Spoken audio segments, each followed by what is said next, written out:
Hello students, today we are going to discuss about the designing of aseptic area, right? So when we talk about the aseptic area, the area which should be free from microorganism.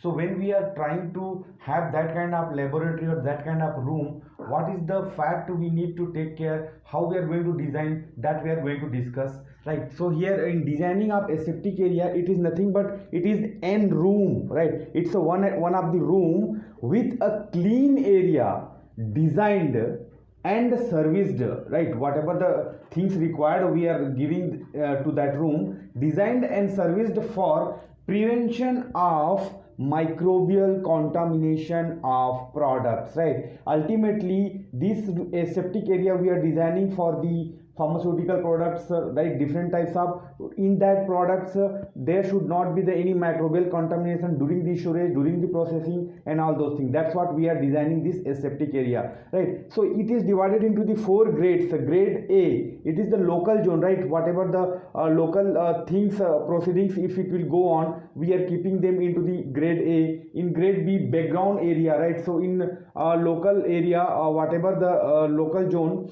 in that whatever the background work, if it is go on, say for example sterilization and all those things, that will keep into the grade B. Grade C, it is nothing but preparation of sterile solution. Whatever the sterile solution preparation which we are doing, that room we are considering in a grade C, or we are maintaining the grade C types of requirement. In grade D, handling of the component after washing and all those vessels which we are washing, after that whatever we are handling, that will come under the grade D, right? So when we are designing this aseptic area or aseptic room, what are the factors we are going to consider? Factor for the designing of aseptic area, right? So first of all the doors should be airlocked, right? Airlock means there should not be the entry of the air directly from the environment or atmosphere, right? There should be some types of filtration techniques, and HEPA filter supposed to be installed, that we are going to discuss, right? That's what it should be airlocked.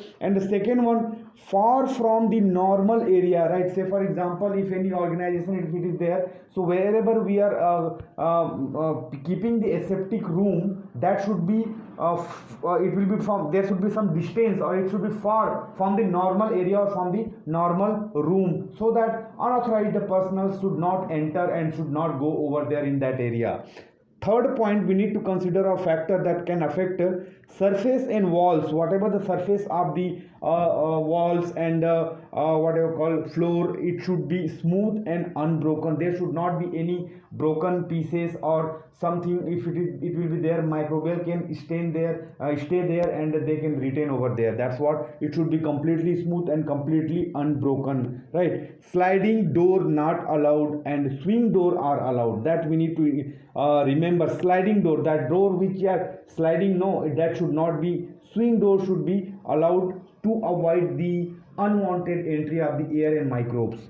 Fifth point, we need to consider two door cannot open simultaneously, right? That's what here we are going to discuss into the designing, like in material entry. Here one door is there, here one door is there, here one door, here one door, so that both the doors should not open simultaneously. That's what it is telling here. Sixth one, pipes, ducts and other extra fittings into the room, that not opened, it should not be opened or it should not be unsealed, right? It should be completely fitted, fixed one, right? That's what. The seventh one, changing room, or it should be airlocked and separated. That's what. After entry into the aseptic room, there will be the changing room where the all the dress has to be changed, and you are going to have the gown, you need to, and you have to wear the mask, gloves and all those precautionary measures you need to take care. That should be airlocked. It should be, entry should be airlocked, and it should be separated from the other room,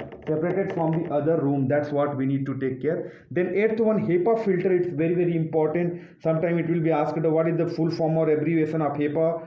High efficiency particulate air. That's what it should be installed, so that we can maintain the positive air pressure and negative air pressure that should be during to the door and entry and all those things. So this is the designing we can consider, students, like here there will be the entry. After entry, here it will be changing room for the persons and peoples, right? And here material entry, here component entry will be there, right? After that it will go to the compounding room, then from here it will come to the sterilization or autoclaving room, then aseptic receiving area, this is called, right, it is a unidirectional preparation room. Unidirectional means in this there is only one entry. In this door only we need to go inside, and in this door only we need to come outside. Then after doing aseptic, after doing sterilization and preparation done, it has to be quarantine, right? So you know the word of meaning of the quarantine. The product has to be sealed, packed into the particular room, so that whenever required it can be dispatched.